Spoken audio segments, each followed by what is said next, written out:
말씀으로 듣게 하여 주옵시고, 오늘도 말씀을 통해서 주님의 뜻이 무엇인가 깨달을 수 있는 귀한 시간 되게 하여 주옵시며, 그래 주님과 함께 동행해야 되겠다 이렇게 결심할 수 있는 시간으로 우리 모두를 인도하여 주옵소서. 성령의 교통하시로 말미암아 뭐라고 표현할 수 없는 남다른 은총이 오늘 그 말씀 속에서 우리들에게 있어지기를 원합니다.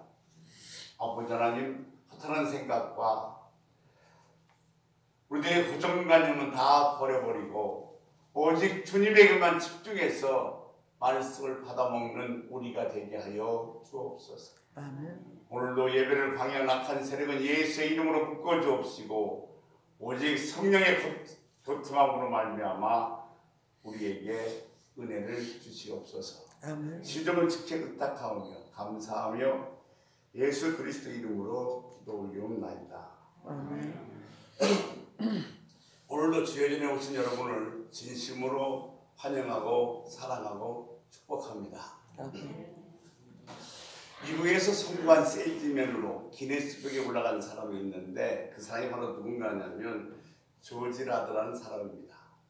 그는 외국에서 이민 온 이민 2세입니다. 그래서 가난했고 많은 사람들에게 멸시를 받았고 따돌림을 당했습니다. 견디다 못해서 어느 날 아버지께 이렇게 물었습니다. 아버지, 우리는 왜 이렇게 살아야 돼요? 뭐 때문에 이렇게 힘들고 어려운 삶을 살아야 됩니까? 라고 묻자 그때 아버지가 이렇게 말씀하십니다. 얘야, 우리들의 숙명이란다. 운명이야. 그대로 받아들여라 하는 그 말씀에 이 조지라드는 무척 실망도 했고 자신과 자괴감에 빠졌습니다. 그런데 어머니는 달라서 늘 그 아들에게 이렇게 말했습니다. 너는 항상 내 안에서 최고였단다. 세상에서 너 같은 아이는 없단다. 너는 제일 강한 아이야. 이렇게 말해서 그 조지라드의 자괴감을 없어주었고 자신감을 좀 더 풀어놓기 시작했습니다. 근데 그가 첫 번째 구직하려고 면접관에게 시험을 보러 갔을 때 이력서를 낸 것이 아니라 카드 한 장을 냈습니다. 혹시 여러분 아는지 모르겠습니다만 스페이드 A라고 해서 최고의 카드입니다. 면접관이 물었습니다. 이 카드를 왜 주시는 겁니까? 그러자 조지라드가 이렇게 대답합니다. 내가 바로 그 카드니까요. 무슨 말씀하신 겁니까? 내가 세계에서 최고입니다. 최강입니다. 그래서 나를 대신해서 이 카드를 드린 겁니다. 라고 얘기하자 이 면접관이 껄껄거리며 웃으면서 그 자리에서 채용했다고 합니다. 얼마 지난 후에 면접관이 그 조지라드에게 물었습니다. 어떻게 해서 당신이 세계의 최고 최강이라고 생각합니까? 라고 얘기했더니 그가 하는 말이 저는 기도하는 사람입니다. 내가 기도하고 있는 한 하나님은 내 편이기 때문에 내가 세계에서 최고고 최강입니다. 오늘도 이제 거의 한 달이 지났습니다. 이제 한 달만 지나면 6월이 지나면 금년도 반년이 지나갑니다. 금년을 반년을 잘 정리하면 나머지 6개월도 잘 우리가 성공적인 삶을 살 수 있지만 잘 정리하지 못하면 어쩌면 금년 1년도 망쳐버릴지 모릅니다. 그래서 6월달 내내 우리가 뭘 해야만이 금년 상반기를 잘 결산하고 하반기를 준비할 수 있을까 생각하다가 기도라고 생각했습니다. 아멘. 기도를 좀 더 많이 하자. 기도를 좀 더 강하게 하자.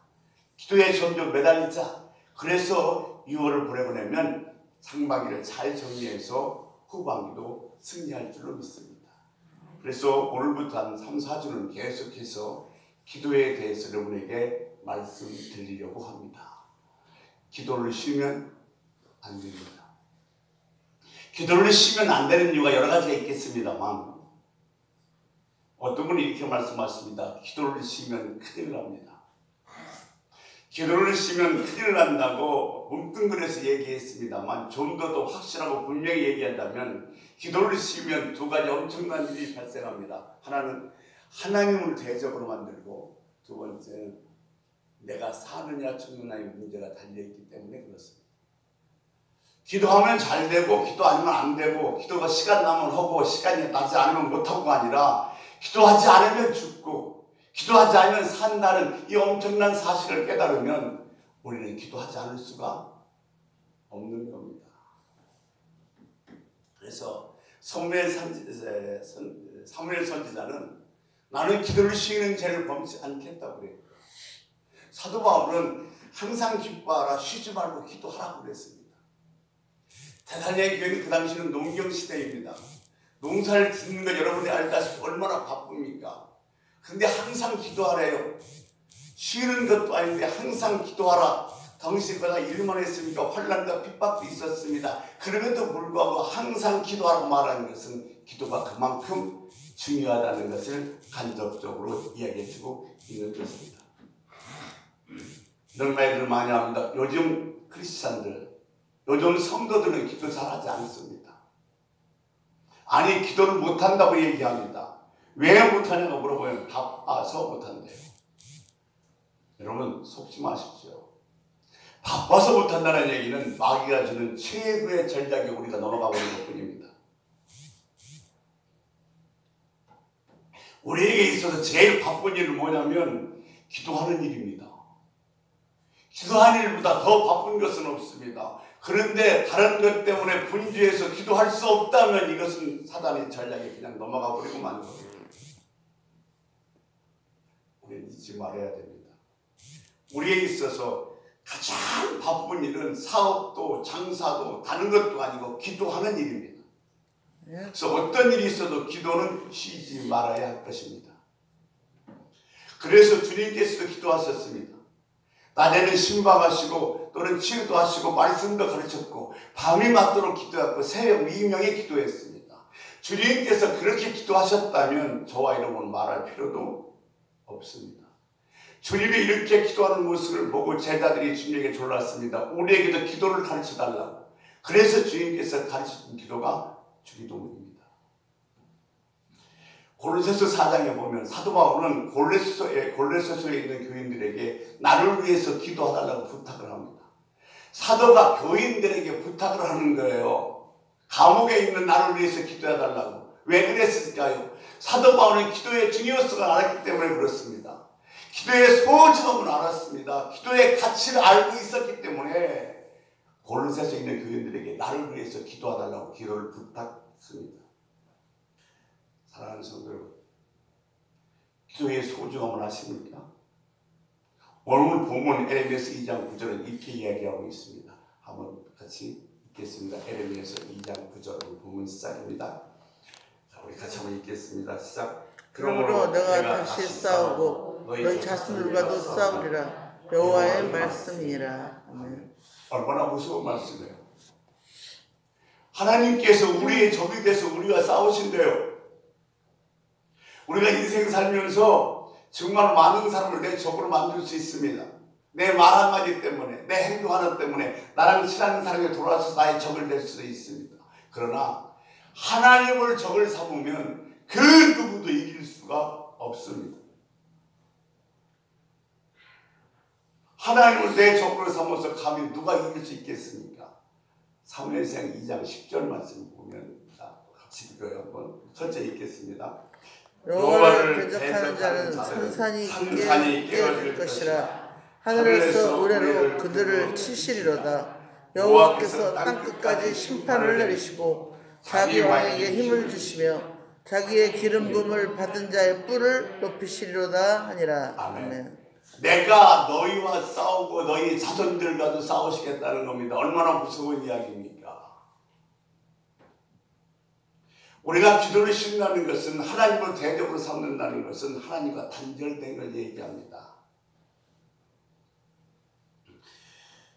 오늘 에레미야서 2장 12절 말씀에 보면 이렇게 얘기하고 있어요. 한번 더 읽읍시다. 시작. 너 하늘아 이 일로 말미암아 놀랄지어다. 심히 떨지어다. 두려워할지어다. 여호와의 말씀이니라. 아멘. 요즘 두려울 것이 없다고 해요. 겁이 없는 세상이 되었습니다. 근데 지혜가 뭐냐면 두려워할 것을 두려워하는 것이 지혜입니다. 미련하다는 것은 두려워할 것을 두려워하지 않는 것이 미련함입니다. 근데 오늘날 우리는 두려워하지 말아야 할 것은 두려워하고 두려워해야 할 것은 두려워하지 않습니다. 사단이 주는 그 엄포 때문에 두려워서 덜덜 떨면서 불구하고 정말로 두려워해야 되는 하나님에 대해서는 두려움이 없다는 사실입니다. 이 시대는 하나님을 두려워하지 않는 시대가 되었습니다. 돈을 두려워합니다. 권세를 두려워합니다. 또는 질병을 두려워합니다. 빌보서 2장 12절에서 이렇게 얘기합니다. 두렵고 떨림으로 너희 구원을 이루라. 두려워하는 자를 두려워하는 것이 지혜입니다. 하나님을 두려워하는 것이 지혜인 줄로 믿습니다. 우리가 두려움을 모르게 되면 하나님에 대해서 두려워하지 않으면 우리의 믿음은 언젠가는 바닥을 맞게 될 것입니다. 하나님이 나의 대적이 된다는 것은 정말로 무서운 일입니다. 오늘 나는 평안을 외칠 때가 아니라 가슴을 찢으면서 여호와께 돌아올 때인 줄 믿습니다. 오늘 나 한마디로 말씀드리면 죄가 관영합니다. 낙태가 합법화됐습니다. 하나님이 주신 생명을 마음대로 지울 수 있습니다. 성소수차별금지법이라고 해서 동성애가 호적에 올라갈 수 있고 서울 시내에서 보라는 듯이 축제를 벌이고 있는 이런 시대입니다.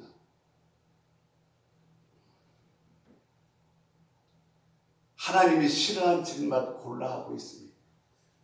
그럼에도 불구하고 오늘날 교회는 잠을 자고 있는 것입니다. 여러분, 어떻게 하면 잘 살 수 있을까? 어떻게 하면 부자가 될 수 있을까? 성공할 수 있을까? 이것은 교회 아닌 어느 곳에서 다 들을 수 있는 소리입니다. 오늘 우리는 살려고 온 줄 믿습니다. 아멘. 우리가 살려고 이 거룩한 전에 왔으면 우리가 다른 곳에서는 들을 수 없는 소리를 들을 수 있어야 됩니다. 내가 예를 들어서 병원에 갔는데 의사가 고향이 어디세요? 어디 백시예요? 이것만 묻고 끝나버린다면 무슨 의미가 있겠습니까? 어디가 아픈지 물어보고 약을 주고 주의사항을 말해줘야지요. 이처럼 세상에서는 들을 수 없는 소리를 교회에서 들을 수 있어야 됩니다. 아멘. 세상에서 들을 수 없는 소리를 교회에서 듣는 것이 바로 영적인 귀가 열렸다는 뜻인 것입니다. 많은 사람들이 얘기합니다. 지금 교회는 크리스찬들은 잠을 자고 있다. 큰 교회는 큰 교회대로 편안하니까 긴장감이 사라지고 작은 교회는 작은 교회대로 의욕을 잃어버리고 좌절감이 빠져져 있습니다. 크기는 문제가 아닙니다. 영적으로 깨어있느냐 자느냐의 문제입니다. 심령에 성령의 뜨거움의 맛을 보야만이 회개의 역사가 일어날 수 있는 겁니다. 1907년도에 평양에서 대부흥이 일어났습니다. 그래서 2007년도에 평양 대부흥 100주년 기념으로서 상암 경기장에서 놀라운 서회가 있었습니다. 6만 명이 모여서 예배 드렸습니다. 근데 6만 명이 모여서 뜨겁게 찬양하고 예배를 드리는데 바꿔진 것은 아무것도 없습니다.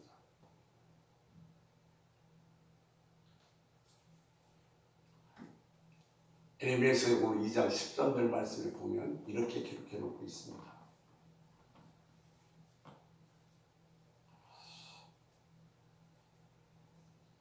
해놨어요. 내 백성이 두 가지 악을 행하였나니 곧 그들이 생수에 근원되는 나를 버린 것과 스스로 웅덩이를 판 것인데 그것은 그물을 가두지 못할 터진 웅덩이들이니라. 아멘. 이스라엘 백성은 두 가지 악을 행했다는 겁니다. 하나는 생수의 근원이신 하나님을 버렸다는 거예요. 생수는 생명과 직결됩니다. 그러니까 하나님을 버리면 여러분 죽습니다. 우리가 하나님을 믿고 안 믿고 별거 아닌 것처럼 생각하는데 우리는 이 말을 잘 가슴속에 새겨서 기억해야 됩니다. 생수를 떠나면 생수의 근원이신 하나님을 떠나면 버리면 죽습니다. 아멘. 물을 먹는다고 목마름이 없어지는 건 아닙니다. 내가 돈을 벌었다 해서 돈에 대한 목마름이 없어지는 것도 아니에요. 어떤 분이 이렇게 말씀하시더라고요. 정말로 지독하게 가난하게 살았답니다. 가난한 게 너무너무 서운해서 서러워서 악착같이 돈을 벌었는데 돈 버는 거 그 이상은 아무것도 얻은 것이 없다는 거예요.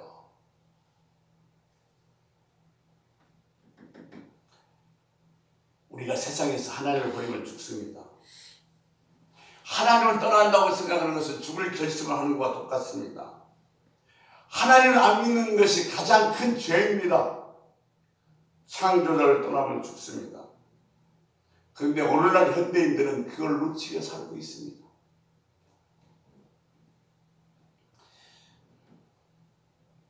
하나님을 떠난다는 사실은 있을 수 없는 일이에요. 우리에게 생겨야 됩니다. 나는 하나님을 떠날 수 없어. 나는 어떤 일이 있어도 생수의 그릇이신 하나님을 떠나지 않겠어. 또 하나의 악은 스스로 웅덩이를 봤는데 그 웅덩이는 물을 가둘 수 없는 웅덩이라는 겁니다. 썩은 동아리예요. 하나님을 대체하고 그 어떤 것을 열심히 찾고 있지만 결국 하나님을 대체할 것은 아무것도 없다는 이야기입니다. 여러분 한번 물어보겠습니다. 여러분 인생에 있어서 가장 중요한 질문 두 가지를 던진다면 어떤 질문을 던질 수 있겠습니까? 저한테 만약 누가 인생에 있어서 목사님 가장 중요한 질문 두 가지만 던지십시오 얘기한다면 저는 이런 질문 두 가지를 할 것 같습니다. 첫째, 여러분 인생에 있어 하나님은 살아계신 하나님이십니까? 그냥 내가 추상적으로 하나님이 계시오 하나님 믿어 그것이 아니라 정말로 하나님이 살아계시고 하나님 나를 지금도 통치하고 계신다는 하나님이 살아계시고 믿습니까? 여러분의 인생의 말입니다. 이 질문을 드리고 싶고요. 두 번째는 예 아멘 했으면 성령 충만하십니다. 신앙생활에서 성령 충만하지 않으면 정말로 힘이 들고 답답합니다. 내가 성령의 역사 없이 신앙생활을 한다는 자체보다 더 힘들고 어렵고 고역은 없습니다. 영적인 세계를 모르니 답답할 수밖에 없지요. 그래서 하나님이 내 인생에 살아계신 하나님이라면 나는 그 하나님 믿는 것이 얼마나 즐거운가, 나는 성령 충만한가를 물어봐야 됩니다. 주님을 인격적으로 만나고 성령 안에서 내가 깨어져야 됩니다. 하나님과 나의 관계를 확실히 정리하는 것은 기도입니다. 기도 많이 했는데 되는 것이 없다고 해 천만의 말씀, 그 기도가 지금 나를 붙들고 있는 겁니다. 그 기도가 나를 살리고 있는 거예요. 기도하고 기다리세요. 기도는 절대로 땅에 떨어진 것이 없다고 그랬습니다. 말씀을 기억하고 기도하고 기다리면 기적이 일어난다. 아멘. 내가 기도하는데 상황이 꿈쩍도 않는다고요? 여전히 그런 상황이라고요? 그런데 그 상황을 견디게 하는 것이 기도입니다. 그러면 기도는 뭔가? 하나님을 경험하는 도구입니다. 보이지 않는 하나님의 역사하심을 경험하는 것이 기도인 줄로 믿습니다. 아멘. 에레미야서 29장 10절 13절 말씀에 보면 이렇게 기록하고 있어. 제가 읽겠습니다. 너희가 내게 부르시면 내게 와서 기도하면 내가 너희들의 기도를 들을 것이요 너희가 온 마음으로 나를 구하면 나를 찾을 것이요 나를 만나리라. 하나님을 만나기를 다 간절히 원한대요. 아멘. 그런데 기도는 안 해요. 기도가 하나님을 만날 수 있는 도구고 방법인데 만나기를 원한다면서 불구하고 기도하지 않으면 힘들어지는 거죠. 내가 정말 주님 만나기를 원한다면 기도해야 됩니다. 내게 와서 교회 와서 엎드려 기도하면 시간과 몸과 땀을 들이면 하나님께서 만나주시겠다고 약속하셨습니다. 나를 구하면 나를 만날 것이다. 주님을 만나는 비결은 기도에 있습니다. 또 부르짖으라. 이 부르짖으라는 말은 그냥 무조건 큰 소리로 부르라는 얘기는 아닌 것입니다. 여러분도 경험하셨겠지만 기가 막히면 말이 안 나와요. 침묵 속에도 어마어마한 부르짖음이 있습니다. 침묵의 함성이라는 소리 들어보셨어요? 침묵의 기도 들어보셨습니까? 그러니까 부르짖으라는 것은 큰 소리로 기도하라는 것보단 마음을 다해서 심령을 다해서 기도하라는 말씀인 줄 믿습니다. 겟세마네 동산에서 주님의 기도가 그랬습니다. 땀방울이 핏방울이 되게 기름을 짜는 듯한 기도였습니다. 제자들은 슬퍼서 기도하지 못했어요. 지친 것도 있지만 주님이 잡히셨다는 것 때문에 슬퍼서 기도하지 못했습니다. 기도는 하나님을 경험하는 길입니다. 오늘날 시대를 위기라고 합니다. 왜 이 시대가 위기라고 하냐면 기도가 중단됐습니다. 옛날에 산에서나 들에서나 교회에서나요 끊임없이 기도 소리가 흘러나오는데 요즘은 그것이 끊어져 버렸습니다. 기도하면 다른 사람이 나 못 건드려요. 기도하면 영이 강해집니다. 베드로 사도행전 4장 17절 18절 말씀에 보면 베드로와 요한이 목에 갇혔어요. 갇혔다가 풀려났습니다. 풀려 도와주면서 이 종교 지도자들이 뭐라고 얘기하냐면 너희는 나가서 예수 이름을 말하지도 말고 예수 이름을 가르치지도 말라고 합니다. 지금 자기의 생사의 박탈권을 갖고 있습니다. 이들이 말을 안 들으면 죽을지도 모릅니다. 근데 베드로가 뭐라고 얘기합니까? 너의 말을 듣는 것이 옳은가 하나님의 말을 듣는 것이 옳은가 판단해봐라. 나를 위협하는 사람들도 내가 기도하면 내 영이 강해져서 나를 건드리지 못하는 겁니다.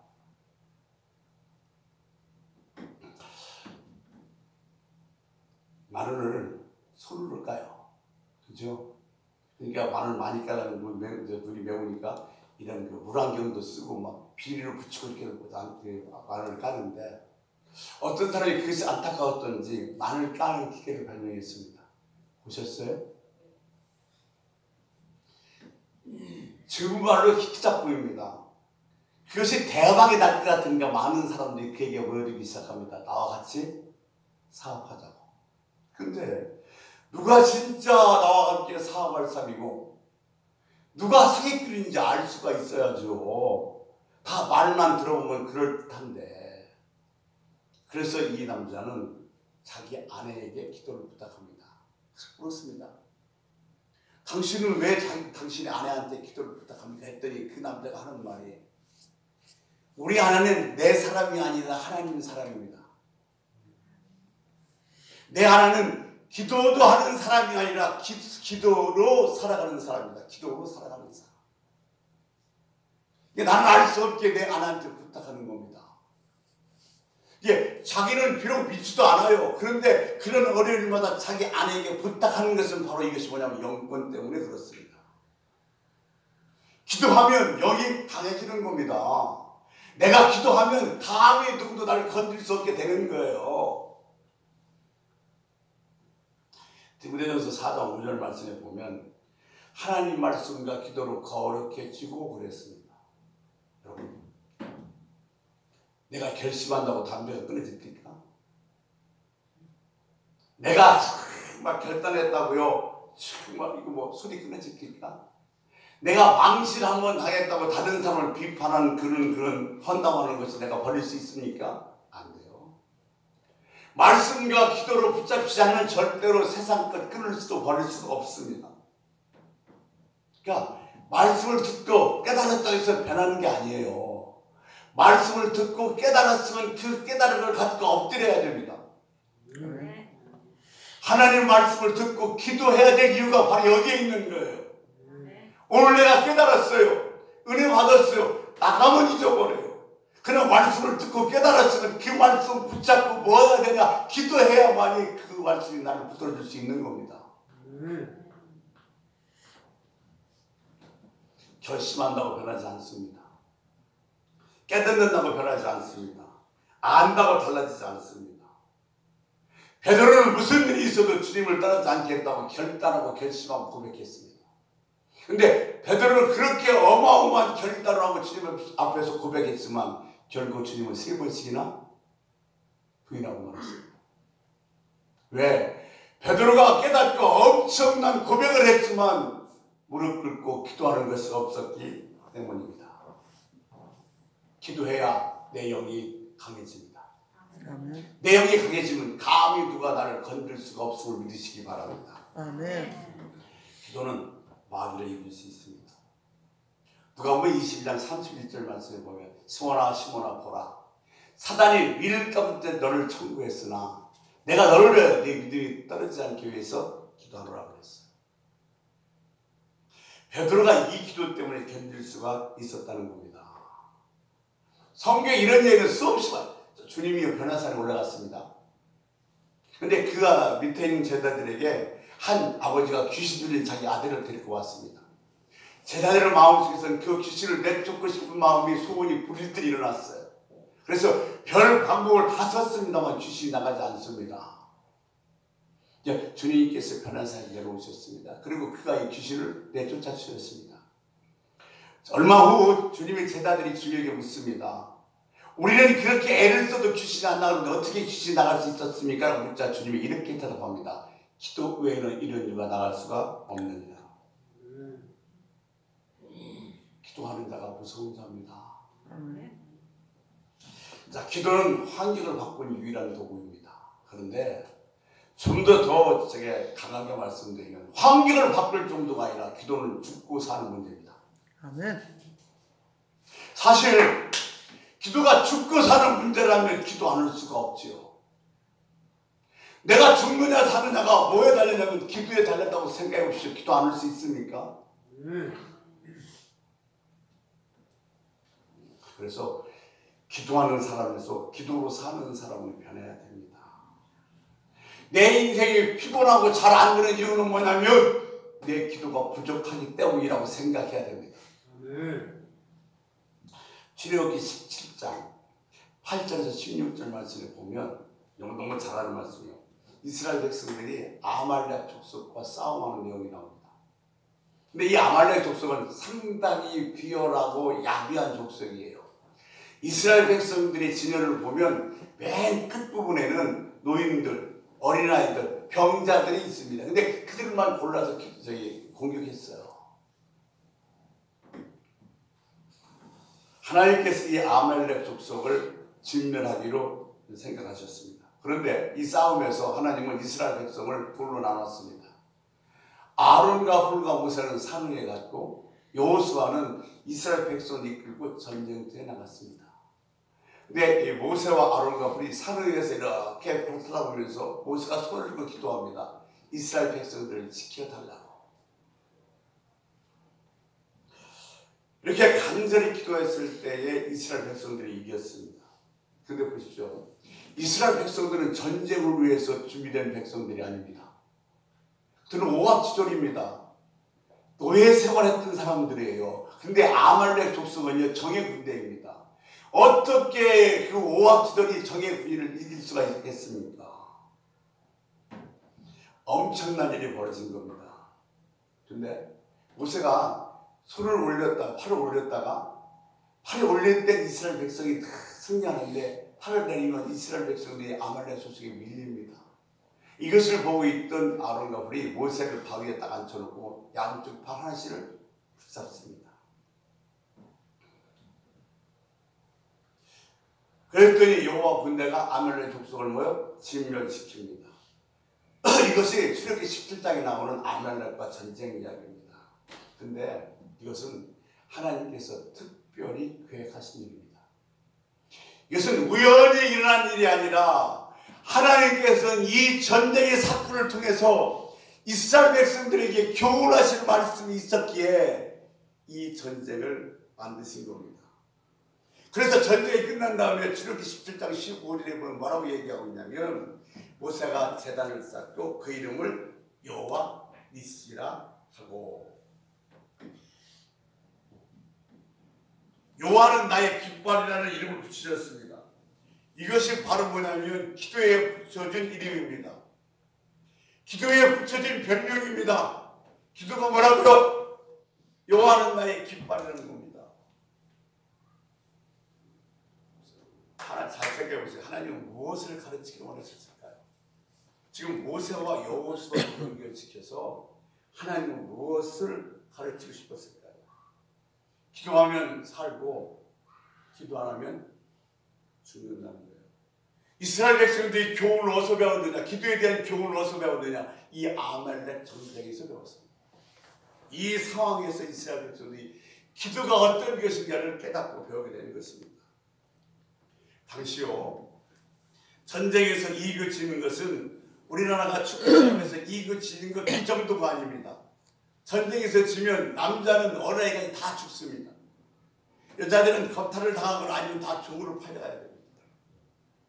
그 당시 전쟁에서 지면 그 나라는 지구상에서 소멸해버립니다. 없어져 버립니다. 이런 상황이 전쟁인 것입니다. 그러니까 기도가 얼마나 심각한지 모르니까 하나님께서는 이스라엘 백성들의 이 상황을 겪게 해서 기도가 여호와의 깃발. 여호와의 깃발이라는 것은 바로 여호와가 거기에 임재하신다, 동행한다는 뜻입니다. 그러니까 내가 기도하는 순간에 깃발은 올라가고 깃발이 올라가면 그것에 하나님이 함께 계신다는 뜻이라는 겁니다.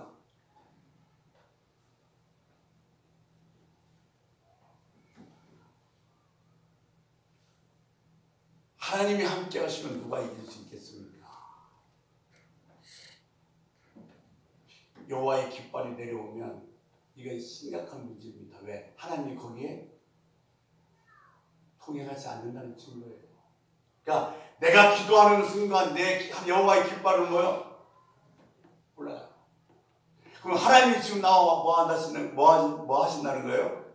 같이 계시다는 거예요. 근데 깃발이 내려가면 기도하지 않으면 그것은 하나님이 계시지 않는다는 이야기입니다.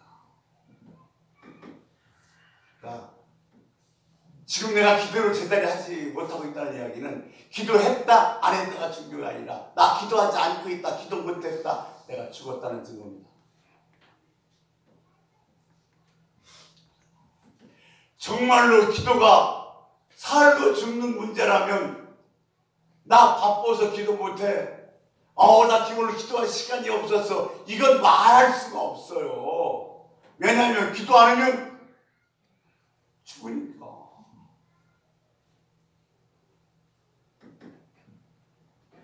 여러분, 이걸 하셔야 돼요. 이 출애굽기 17장 아말렉과 전쟁을 통해서 하나님이 이스라엘 백성들이 주고 싶은 교훈, 여호와의 이치는 뭐였냐면 기도하면 사는 것이고 기도 못하면 죽는다는 겁니다. 하고 안 하고 문제가 아니라 할 수 있고 못하고 문제가 아니라 기도 안 하면 죽습니다. 아멘. 영혼이만 죽는 게 아니라 내 몸, 내 삶이 죽는다는 거예요. 이 심각한 걸 알면 기도하지 않을 수가 없죠.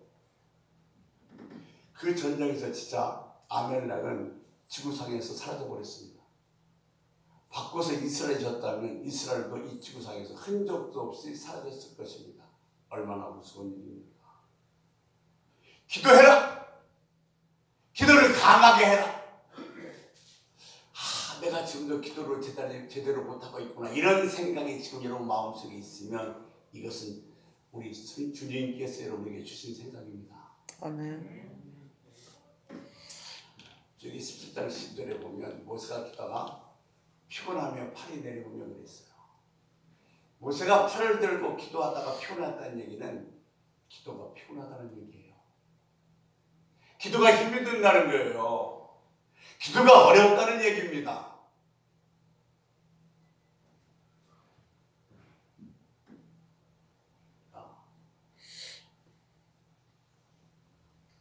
특히 이 기도는 영적 전쟁이기 때문에 더 힘이 들고 어렵습니다.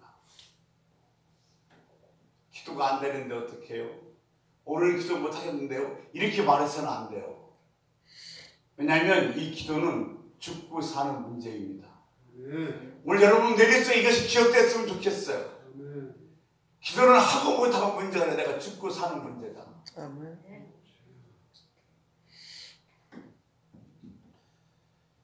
그래서 무슨 일이 있어 기도하는 여러분 되시길 주의 이름으로 소원합니다. 그런데 기도의 결과는 너무 어마어마했습니다. 이스라엘 백성 오합지졸이요 적의 군대를 이겨버린 겁니다. 기도는 이런 놀라운 일이 벌어지게 만듭니다.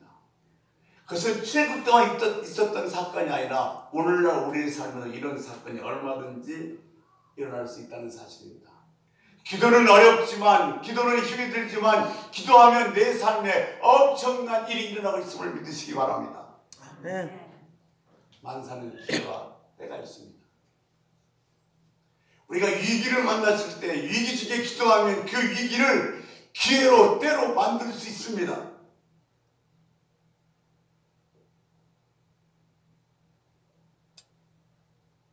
기도로 살고, 기도하면 살고, 기도하지 않으면 죽습니다. 우리 다 잊어버리고 기도 하나만 붙잡읍시다. 아멘. 기도가 날 살립니다. 아멘. 돈이, 명예가, 사람이 날 살리는 것이 아니라 기도가 나를 살린다. 이 말씀 기억하셔서 기도합시다.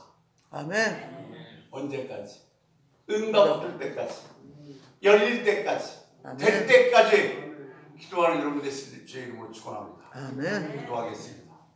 하나님, 기도는 우리가 기도하면 좋고 기도하면 문제가 해결되고 그 정도가 아니라 죽고 사는 문제라고 말씀하셨습니다. 나는 어떤 일이 있어도, 이제 무슨 일이 있어도 기도만은 꼭 하리라, 이렇게 결심해 가여 주옵소서. 예수 그리스도 이름으로 기도 올려옵나이다. 아멘. 우리 딱 30초만 함께 기도하겠습니다. 왜냐하면 그래, 나는 매일 기도를 잊지 않겠다. 꼭 기도하며 살겠다.